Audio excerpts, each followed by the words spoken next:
죄송합니다. 오늘 쉬실 텐데 괜히 뭐 어디 가보자 이래가지고 쉬지도 못하고,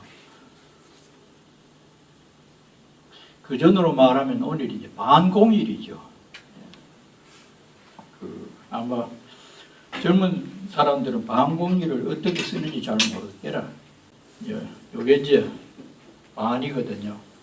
온공일은 일요일이고 반공일은 이제 토요일이죠. 그래서 이 토요일 일할 때는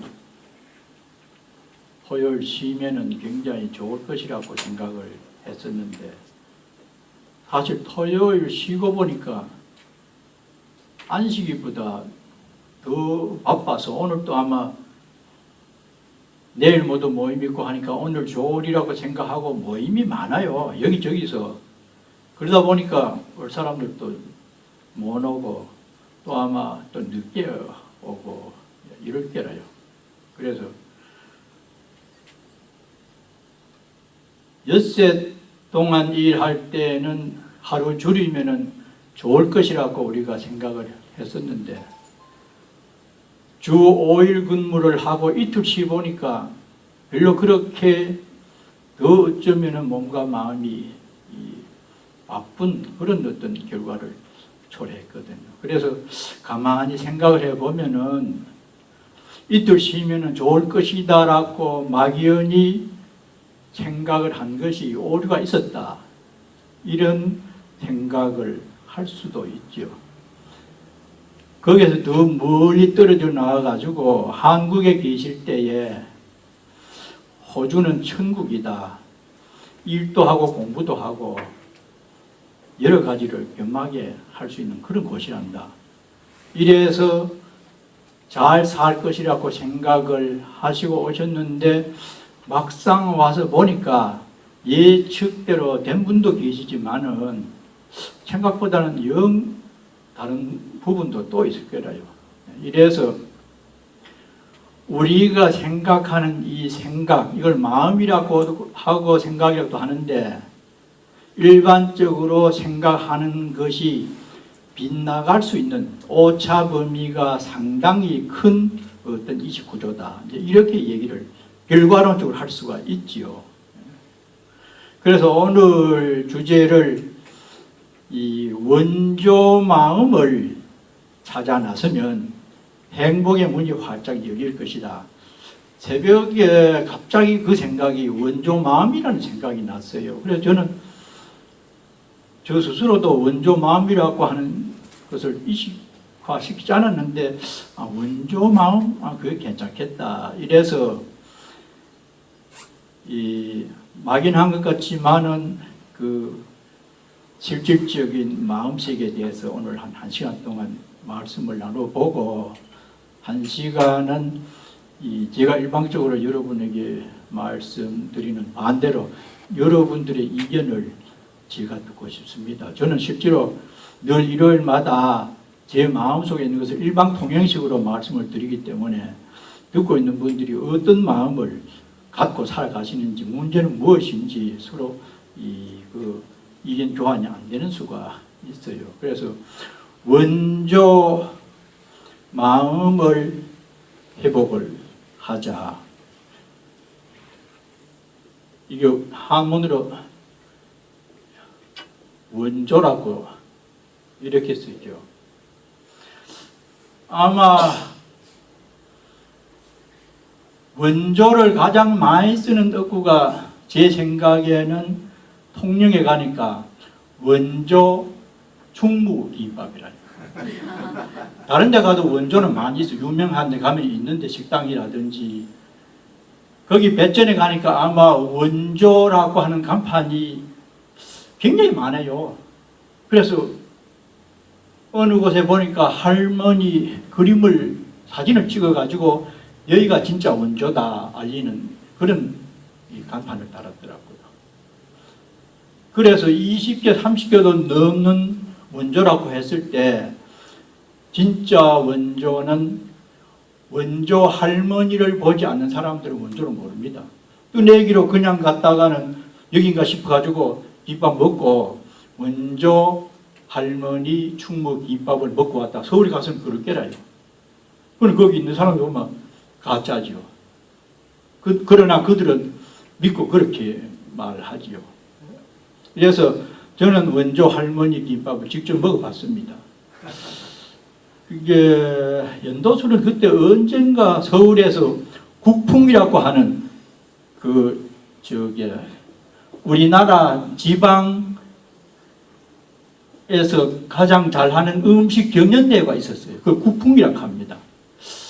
그게 70몇 년도인지 확실히 기억은 안 나는데 서울에서 그 음식 시연대회를 했을 때에 충무 할매 김밥이 1등을 했어요. 그래가지고 언론을 타고 충무 할매 김밥 굉장히 유명했습니다.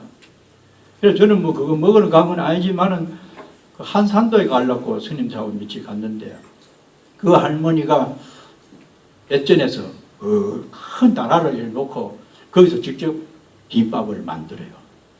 그런데 스님들하고 또 김밥을 몇 개 이렇게 더 주더라고요. 그리고 꼴뚜기하고 뭘 이렇게 무를 해가지고 김치를 해가지고 그러는데 배전에서 그걸 먹는데 얼마나 그때 아마 조금 시간이 늦었기도 했지만 그렇게 맛있더라고요. 그래서 서울 가는 친구 있는데 많이 사가지고 갈 때 먹으라고 얘기해 줬더니 지금도 가끔 전화가 오면은 그때 그걸 맛있게 먹었다 이러더라고요. 그래서 원조 충무 김밥이다.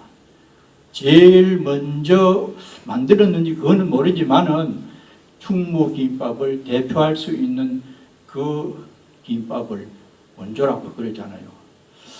그런데 제가 지금 드리고 싶은 말씀은 원조 마음이다. 그러면 원조라고 하는 것은 뭐지 일이겠죠. 처음 으뜸은 자 하랍이 조자. 우리가 살아가는 동안에 증조부까지를 아는 사람도 많지만은 의식적으로 가장 분명하게 대면을 해서 오고 가면서 살 수 있는 것은 3대입니다. 할아버지, 아버지, 나. 이래서 3대 봉사. 제사를 지내는 것도 유교에서 내가 얼굴을 알고 있는 이거 제사사죠.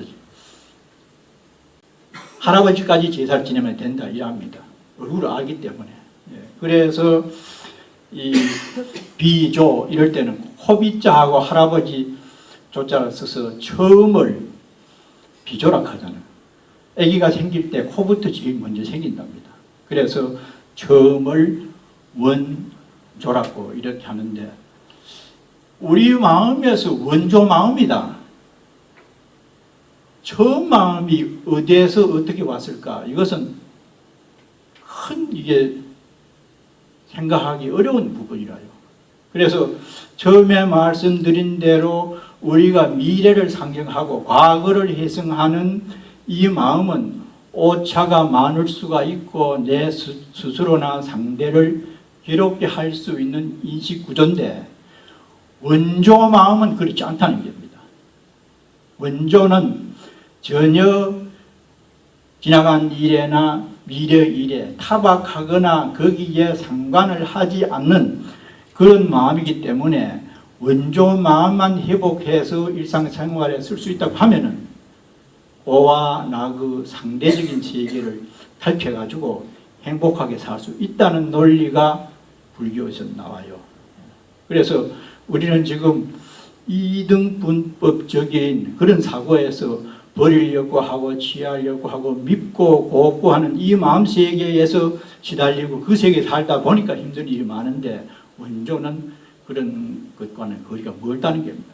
그렇다고 해서 한국에서 호주 가서 살자고 하는 그 마음과 떨어진 마음이냐? 그건 아니라요. 불가분의 관계라요. 같이 한 덩어리로 돌아다니는 그런 묘한 게 마음이죠. 우리 흔히 마음이라고 말을 많이 합니다. 이 마음의 실체가 무엇이겠어요? 마음.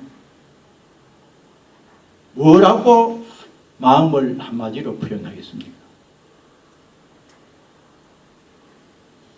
이영돈이라고 하는 KBS 투브 프로듀서가 1년 동안에 마음의 실체를 찾기 위해서 유명한 미국, 영국, 세계 각국의 물리학자, 이학자, 과학자, 심리학자 다 찾아 나섰어요.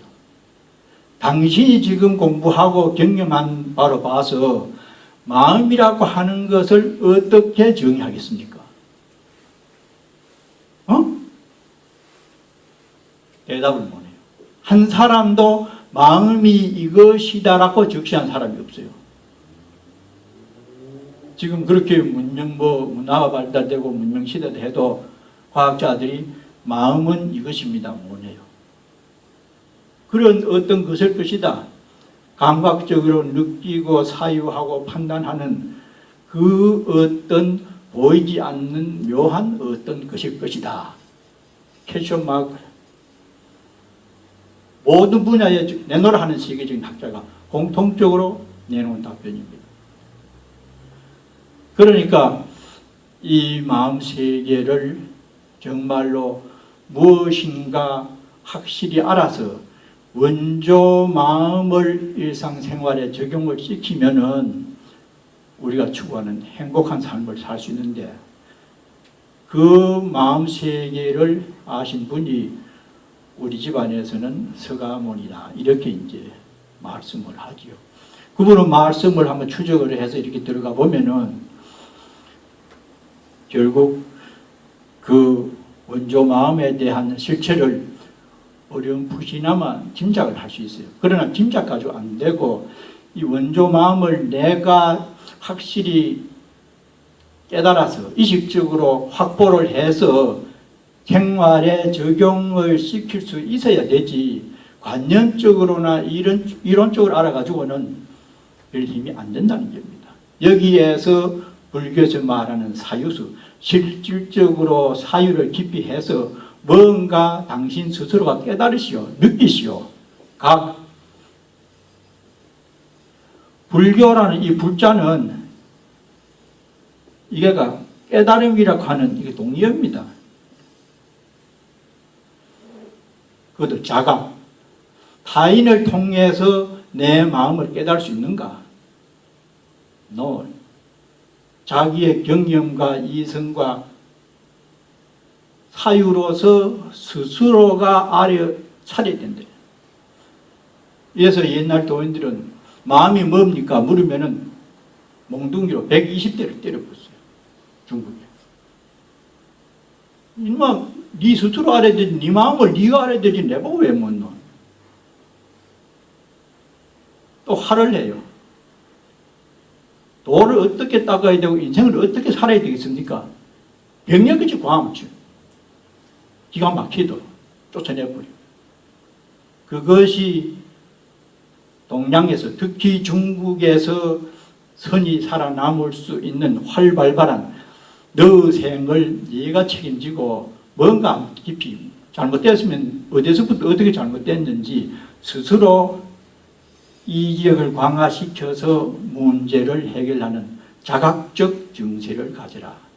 이렇게 이제 많이 교육을 시켰죠. 그래서 이 원조 마음이라고 하는 것을 어떤 사람도 마음을 명쾌하게 제시 못하는데 거기다가 원조 마음까지 들먹거리니까 이 혼란이 오죠. 마음도 모르는데. 그래서 불교에서는 이 마음이 8가지 층이 있습니다.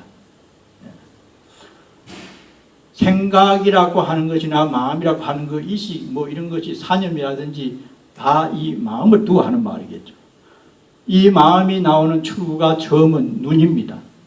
눈으로 보고 푸르다 뿔다 감별을 하죠. 귀로는 고저장단을, 또 이쁜 소리, 나쁜 소리, 징그러운 소리, 코로는 냄새 맡고요. 혀로는 촉각 감각을 맡고, 안, 이, 비, 설신 5가지 감각을 통해서 이 마음이 나날이 유출이 됩니다. 그 다음에 마지막으로 6개가 이식입니다. 이식은 피질적인 이런 어떤 기관을 대상으로 하지 않고 자기의 생각 속에서 망상하고 상상하고 하는 여러 가지인데, 눈을 볼 때에, 눈으로 볼 때는 눈으로 보는 이식이 따로 작용을 하고, 귀로 들을 때는 청각을 관장하는 이식이 따로따로 분리되어 있으면서도 나중에는 하나로 이렇게 모아진답니다. 이 이식이.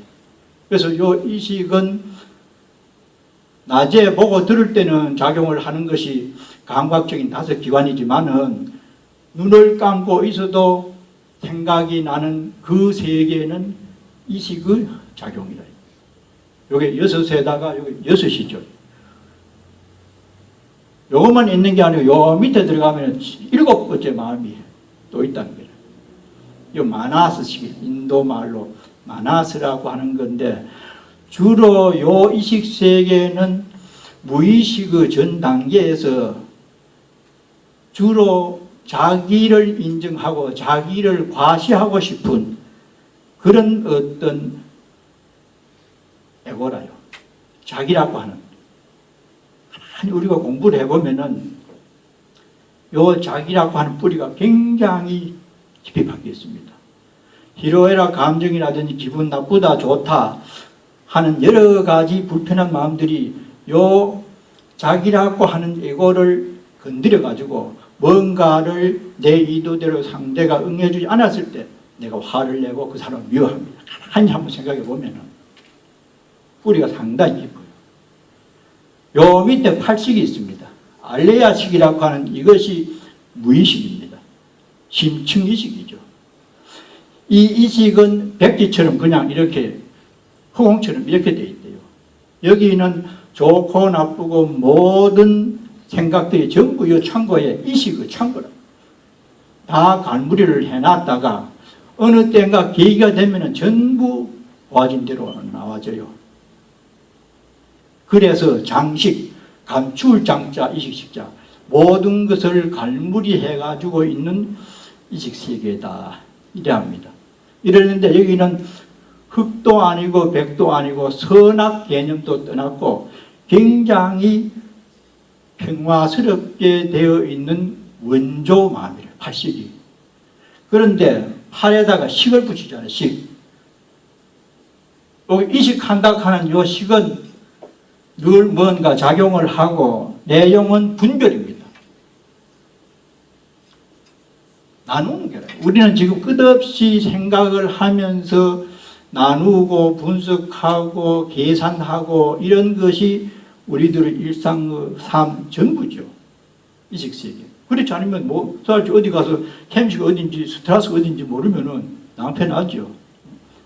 분별식으로 사는데 요 7식과 8식이 전부 한 덩어리로 돌아다닌 거예요. 분리된 게 아니고요. 그래서 지나치게 지금 정보가 많이 있고 아는 게 많은데 아는 게 많으면 많을수록 요 식을 바탕에서 에고 나락하는 걸 강해져요. 왜냐? 이 자기락하는 세계가 무너지면은 굉장히 낭패를 보는 걸로 요 아가 자기 세력을 세력화해야 자기가 살아남을 수 있으니까 깡패들이 자기 영역 확보하고 숫자 많이 늘리듯이 세력화하려고 굉장히 애를 써요. 그러나 사실 이것은 원조 마음에서 나타나진 하나의 그림자죠. 그런데 우리는 지금 생활이 그림자인 이식, 내라고 하는 데 대한 그 어떤 강박관념하고 분별하는 그 이식으로 살기 때문에 굉장히 오차도 있을 수가 있고 그로 인해서 힘이 드는 경우가 많다는 거죠. 요 팔식은 전혀 관계가 없어요. 그래서 이 원조 마음이라고 하는 것을 우리가 이 얘기를 할 때에 참 상당히 어렵고도 먼 거리에 있는 것처럼 느껴지지만은 말씀드린 대로 이식이라고 하는 현장에서 팔식이 그냥 따라다니기 때문에 오늘 이 자리, 이 순간, 이 찰나에도 늘 원조 마음은 우리와 함께 하지만은 활용을 못할 뿐이라는 거죠. 그래서 그 이식에 사로잡힌 내용을 한번 이렇게 들어보면은 저 이름이 기후라고 이래 하거든요. 그렇게 불려집니다. 기후. 이제 불교 절에 와서 제가 얻은 이름입니다. 기후 스님 하면 아 정법사에서 이쪽 많은 사람 그 뭐 천년도 아는 사람 그 사람 그렇지 이식과 뭐 돼가지고 그래 아는 사람 그래 알죠. 이미지화 됐죠. 기후. 어릴 때 태어날 때는 용기였습니다. 어린아이 때는 용기. 학교 들어가려고 보니까 옛날에 이장 있는데 우리 할배가 이 사람은 면회가 된 용기 우리 친구 좀 해다고. 예, 알았습니다. 동장길 술 먹다가 그만 잊어버려. 그럼 뭐 회의 있을 때 몇 달마다 3년이 늦어졌어요. 제가 출생부보다는. 그래가지고 지금은 어떨 때는 그게 다르니까 다른 스님인데 내가 나이를 또 쏘기는 그렇다고 이상한데 사실은 뭐 나도 내 날 확실히 모르죠. 어머니한테 들어서 니는 잔내비 띠란다. 그래서 보면은 3살이 줄었어요. 학교 들어가려니까 이거는 집에서 부르는 이름이라 학렬자를 써야 되는데 새로 또 이름을 지었어요. 윤구라고 지었어요. 윤구요. 절에 오면 또 불명이 있어야 되는 기후요. 경북 영천에서 어떤 선비 있는데 유학을 배웠는데 그건 또 백담이라고 해요. 흰백자 못담자. 또 월화스님 있는데 또 호를 받았는데 또 만호라고 해요. 만호라. 저 스스로는 또 무구자라고 합니다. 그럼 몇 개? 하나, 둘, 셋, 넷, 다섯, 여섯. 한 사람의 육체적인 피를 가진 제 이름에 6 이름이 붙였다. 상징적으로. 그럼 어느 게 진짜 이름이겠어요? 명자. 이름 명자죠. 원조 이름이 용기라고 해서 모든 내 성향과 여러 가지를 용기라고 하는 문자에 다 담아져 나오지 않습니다. 그러니까 이름이라고 하는 것은 제가 태어나면서부터 여러분께서도 누구라도 출생하면서부터 물질적인 어떤 형상에 대해서 편리를 추구하기 위해서 붙여진 것이 이름이다. 이렇게 정의 안 되겠습니까? 그러니까 이름이 6개지만은 내 몸뚱이를 실질적으로 설명하는 데는 역부족이다. 명상, 모양을 봅시다. 원조 이름도 그렇지만은 모습도 제가 지금 1m 76에 얼마 이렇게 몇 킬로 모습에 대해서 나온 것이 이름이다. 모습의 원조는 어디입니까? 언제부터 어떻게 이 세상에 저희들이 태어났겠어요? 역추적을 해봅시다. 아버지, 할아버지, 증조부, 고조부 수십억 년이 올라가겠죠. 그럼 나중에는 아마 지구가 생겨서 뭐 요새 말 아메바가 생기고 뭐 이래가지고 아마 가장 마지막에 인간이 태어났을 거예요. 그럼 도대체 이름이나 우리 개개인 인간의 원조가 어디인가?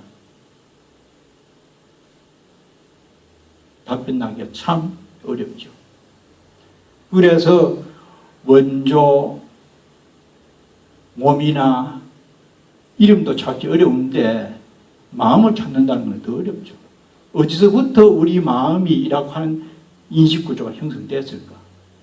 결국은 일단은 육체적인 어떤 결합에서 나와지는 정신세계로 보면은 육체를 한번 따져보면은 수백억이 됐는지 모르죠. 그래서 가만히 어느 날 제가 봉화 도리천이라는 토굴에서 원두막에 앉아서 저는 어릴 때부터 왜 그랬는지 이심이 좀 많았어요. 그 이심이 주로 왜와 어떻게라요. 왜 내가 이렇게 이런 모습으로 태어났을까? 조금 남달라 그랬는지 몰라도 중학교 때부터 내가 왜 이래 생겼을까? 내 속으로는 내가 내 모습이 이래 안 생겼을 것 같은데 거울을 가만 보면은 이상해. 내하고 전혀 다른 어떤 모습이 거울에 비치는 게라. 이상하다. 내가 저렇게 생겼는가? 왜 그럴까? 그러면 언제부터 또 어떻게 그러면 살아야 될 것인가? 내가 생각하는 내와 현상적인 내가 이렇게 다른데 이런 상황 속에서 내가 어떻게 살아야 될 것인가? 그래가지고 그때부터 왜 그런지 워사라이도 제가 영어를 좀 잘했습니다. 호주 와서 하려고 한 거 그때 가만히 생각해 보면은 3천 단어를 ABC부터 해가지고 다 버렸습니다. X, Y까지. 그래 외우는 게 시원찮아요. 가만 보면은 문장을 외워야 되는데 그 뭐 동사 부사에 일괄 붙이면 부사고 뭐 이렇게 이할 붙이면 명사 그래 되잖아요. 실제로 허용은 없지만은 그래가지고 이제 제고 이 더블 멜로디 뭐 삼육질 해가지고 뒤에 여학생들 오면은 책가방에다 그 참고서 보이라고 책 제목이 보이더라 이래가지고 그래서 아마 워사라 아이도 난 어쩌면 좋을까? 어떻게 살면 좋을까? 그것을 그때 시험 치지만 노르지가 큰 거 있지. 요새 한 B4 정도 되게나 그걸 함께 책상 앞에 써놓고 내 그걸 쳐다보고 3년을 고민했습니다. 어떻게?라고 하는 거. 그래서 최종적으로 생각을 해보니까 나의 분상에서 이같이 생기고 29조 이렇게 게으르고 말 잘 안 하고 혼자 있길 좋아하고 그냥 산에 가서 머리 까는 게 최고겠다. 그래서 22살에 새벽에 부모님 몰래 도망을 나가지고 양산 통도사 가서 지금까지 이렇게 이 모습으로 살고 있는데 그래서 우리가 그런 어떻게 해서 우리가 태어나졌을까 하는 것을 역추적을 해서 들어가 보는데 봉화에 원두막에 있어서 생각해 보니까 어느 날 참 미소가 지어져요. 그렇겠구나. 근데 평소에 무슨 들은 이론으로서 그렇게 생각나진 것도 아니고 그 산중에 가을이 되면은 수분과 온도가 적당해가지고 10시쯤 되면은 봄도 그렇고 지금도 아마 참 좋을 때입니다. 잎이 푸르푸르 나면서 그 10시나 11시 사이에 원두막에 앉아있으면 그 느낌이 참 좋아요. 피부에 닿는 바람 느낌이 뭔가 막 알아질 것 같고 뭐 환희심이 나고 이러는데 그렇겠구나.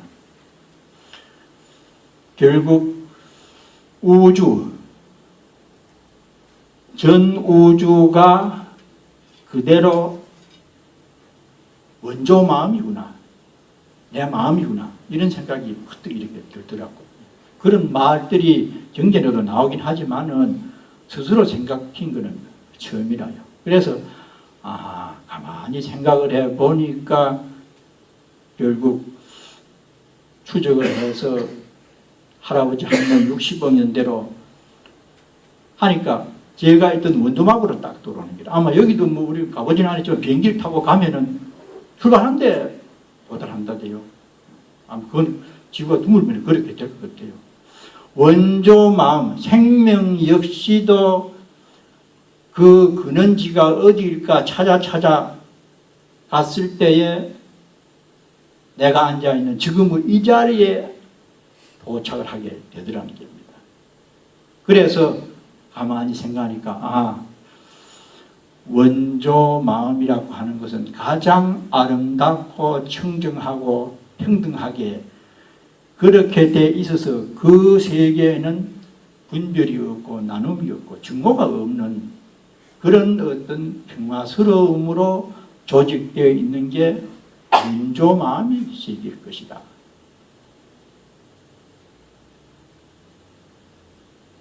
그래서 화엄경이라고 하는 경전이 있는데 불교 경전 중에 최고입니다. 80권, 60권, 40권 전부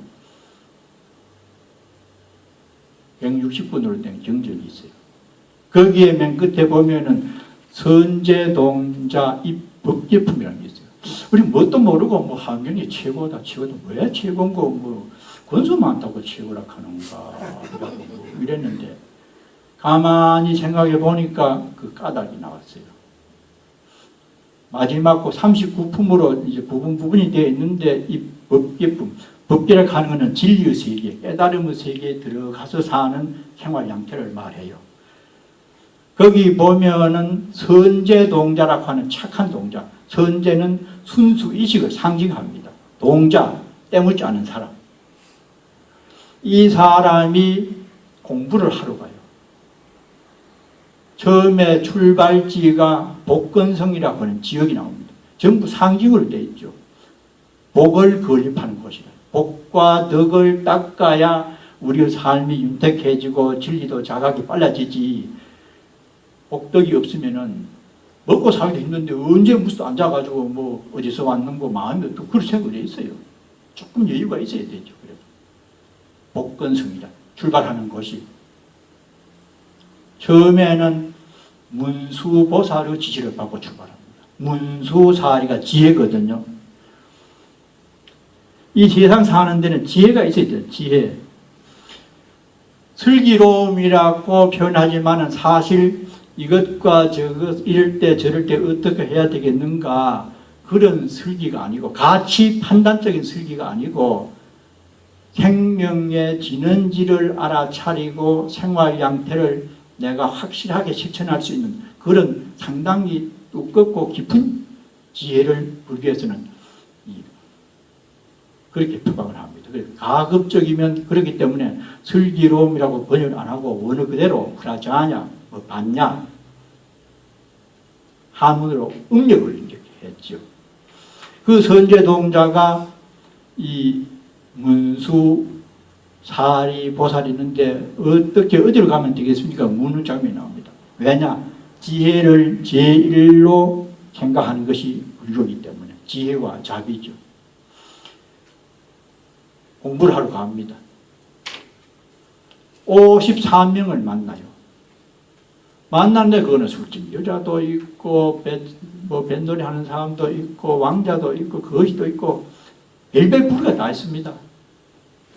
선제동자도 굉장히 공부를 잘하고 뭔가 큰 뜻을 갖고 가가지고 만나는 사람마다 스승으로 삼습니다.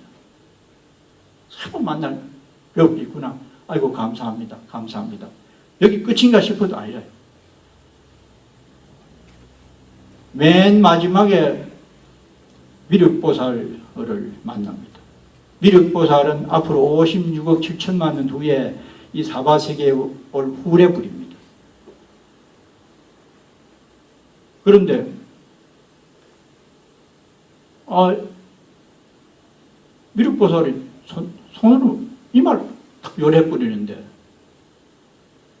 53 선지식을 찾아왔는데 돌아보니까 출발한 그 지점에 있는 게 자기는 굉장히 많은 시간과 국토라고 하는 거리감을 갖고 수없는 선지자의 말을 따라서 왔는데 출발한 곳에 딱 서 있는 게 자기 깜짝 놀랐어요. 이게 무슨 일인가?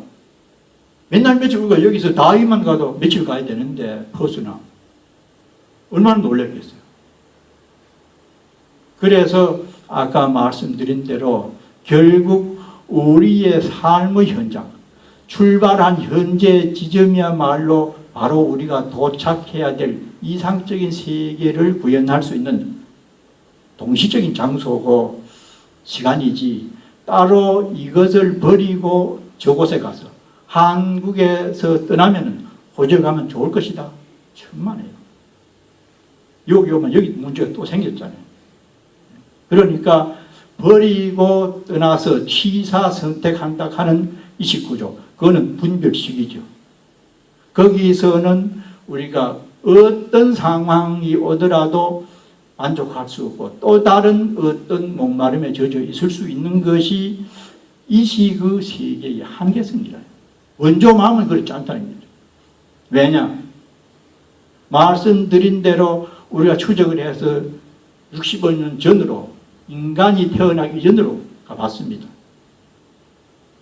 지구와 태양이 두 개 있었는지 별이 있었는지 모르지만 일단 현상적인 어떤 물질이 있었겠죠. 음과 양, 태양과 지구의 중력에 의해서 하나의 생명체가 태어납니다. 음양, 아버지와 어머니. 그럴 때는 생명이 태어날 때는 화합의 분위기예요. 음양이 조화를 이룰 때는 얼마나 화합적이야. 거기서 무슨 시비가 있겠습니까? 그때는 아무 그 순간에는 그런 게 없지요. 오로지 사랑과 평화와 아름다운 순간뿐이죠. 그 상황이 원조 마음이 잉태되는 순간이라는 겁니다. 저는 여러분 이렇게 혼자 있으면서 바라보면은 여름 되면 쌀독에 벌레가 나와가지고 저 독을 3개나 놓고 잡고 일반 또 콩 이렇게 하고 이제 밥을 해 먹는데 벌레가 생겨가지고 독에 막 기 나와요. 쌀벌레는 분명히 동적인 생명입니다. 겨울에 없던 쌀벌레가 어디서는 생겼어요. 가만히 생각해 보니까 결국 쌀과 수분과 온도와 공기 유통, 이것을 불교 지수 화풍 4대라 하는데 가장 인도에서 4가지 쪽, 요새는 조건이 더 많겠죠. 화학적으로 풀면은. 그런 4가지가 인연, 조건이 됐을 때에 새로운 쌀벌레가 태어난다. 이것과 저것의 상관관계라. 그래서 그런 조건이 지어진 원 상태, 생명의 근원지를 원조 마음이 탄생할 수 있는 근원지라는 거죠. 거기서는 아주 평화롭고 서로 밀고 당기고 잘났다 못났다 그런 상대성에서 초타이 되는 그런 아름답고 화합된 상태가 원조 마음의 실상이라는 겁니다. 때문에 오늘 주제로 선택한 원조 마음을 우리가 알아차리면은 행복의 문이 활짝 열릴 것이다. 아이고, 스님, 그럼 머리 깎고 가만 앉아가지고 살림도 안 살아보고, 아도 안 키워보고, 일도 안 해보면서 그런 논리만, 이론만 닥쳐보십시오. 안 그랬습니다. 그래, 안 됩니다. 그럴 부분도 있을 겁니다. 그러나 우리가 원리적으로 가만히 이렇게 생각해 보면은 아주 우리가 사랑하는 어떤 상대를 만났다든지 이 세계와 요새 지구와 이 태양이 서로 돌아가도 돌아가는 소리 없이 이렇게 그렇게 하면서 만물을 생성시키는 이런 과정을 보면은 우리를 있게 한 원틀은 아주 조용합니다. 아주 편안하고요. 늘 밝아 있고 태양처럼. 지구가 돌기 때문에 그렇죠. 태양은 항상 밝아 있거든요. 밝음으로 충만되어 있는 것이 원조 마음이고 화합과 사랑으로 한결같이 이루어져 있는 것이 본래의 마음이기 때문에 그 마음을 일상생활에 쓰자. 그 정도는 스님 인터넷 보고 TV 틀면 만날 강의하는 사람 전부 그 말을 하는데 그걸 모릅니까? 방법이 문제다. How to. 방법이 있습니다.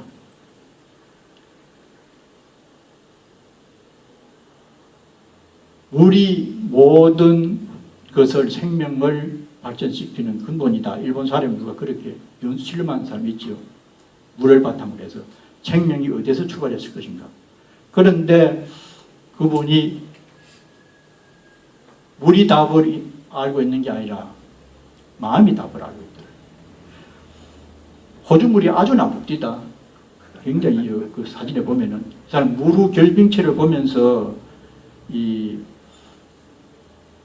시드니하고 서울하고 대도시, 산중물, 북한물 이래가지고 결정체를 봐서 이제 오탁 정도를 아는데 같은 물을 병에 담아 놓고 사랑하는 마음으로 거기에 딱 투사를 하면은 찌그러졌던 물 입자가 육각형으로 돼요. 사진이 다 나와요. 물은 답을 알고 있다. 상황을 보면요.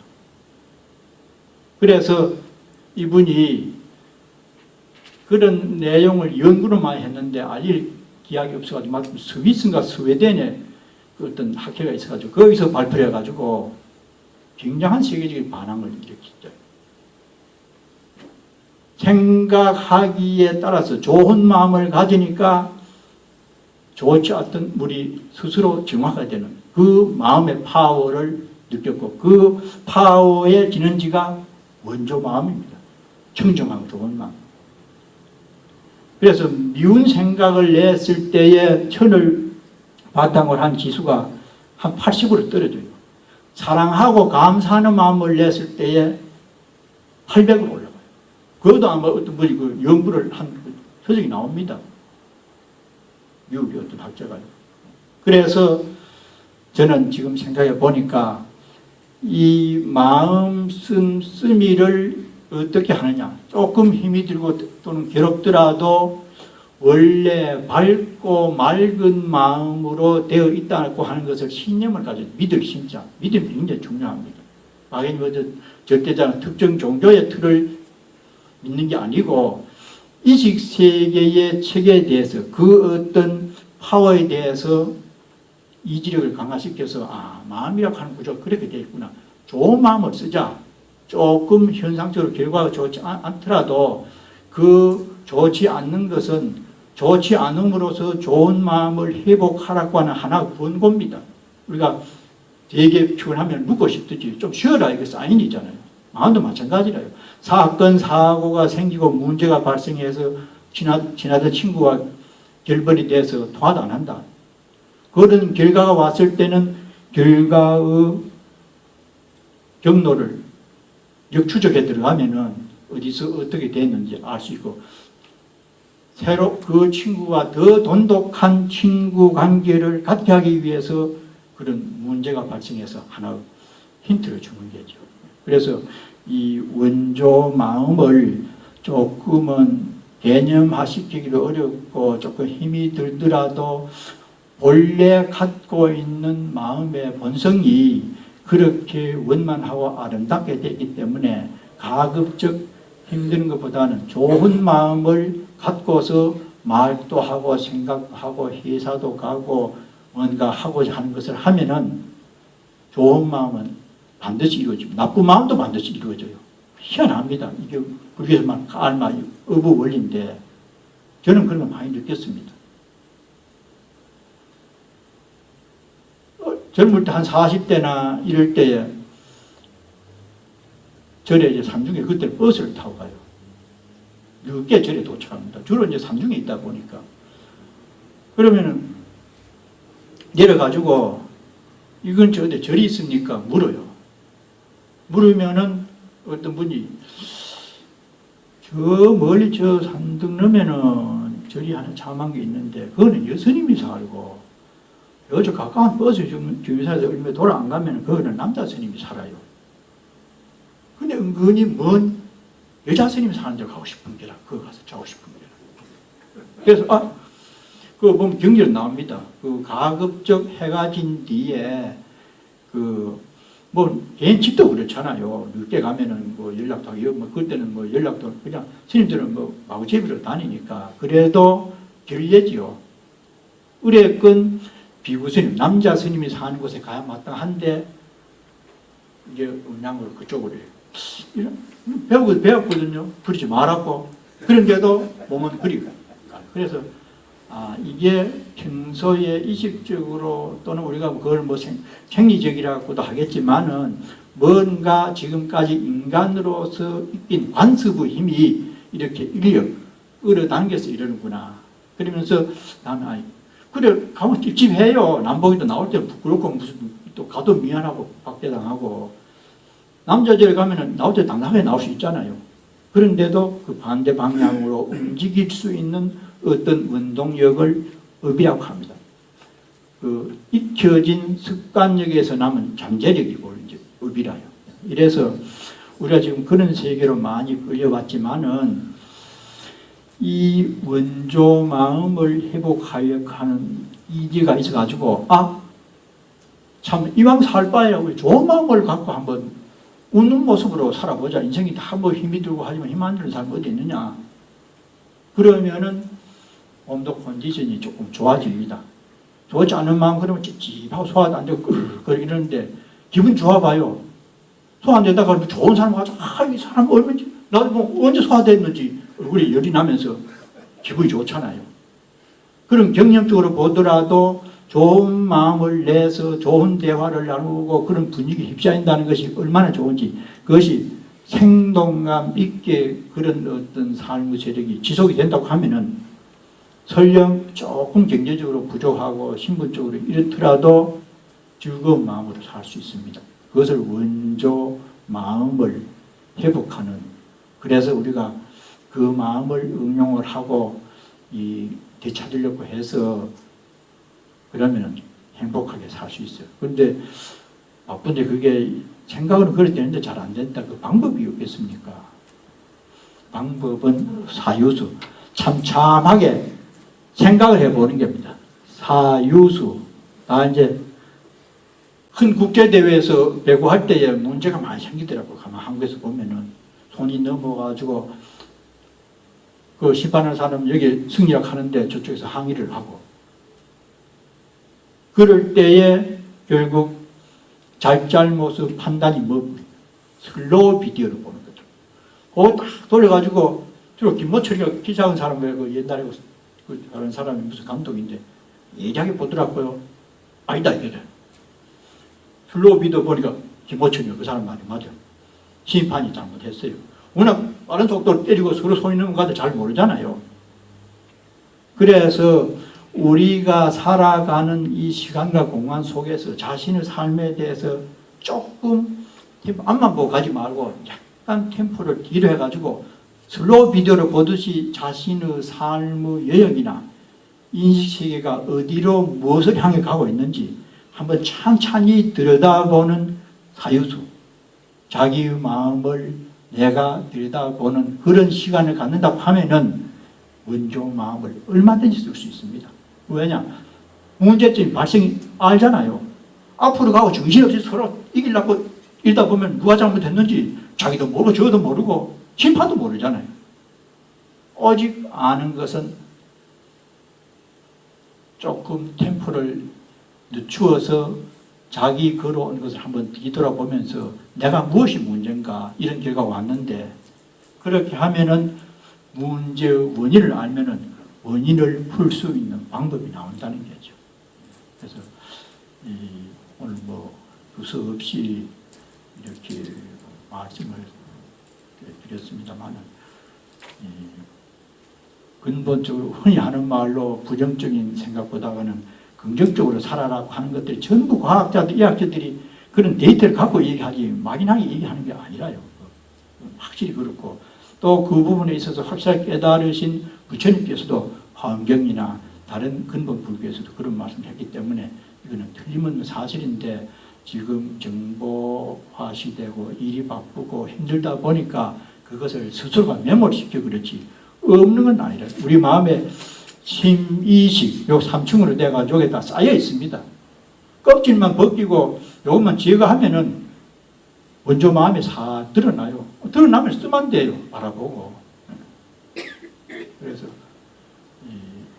차를 한잔 하시고 둘러 앉아서 좀 저는 여러분의 말씀을 듣고 싶습니다. 저 말씀에 대한 어떤 뭐 그런 것도 좋고 어떤 것이 지진에 사시는 힘드는지 모처럼 만났으니까 한번 얘기를 나누어 보도록 그렇게 하겠습니다.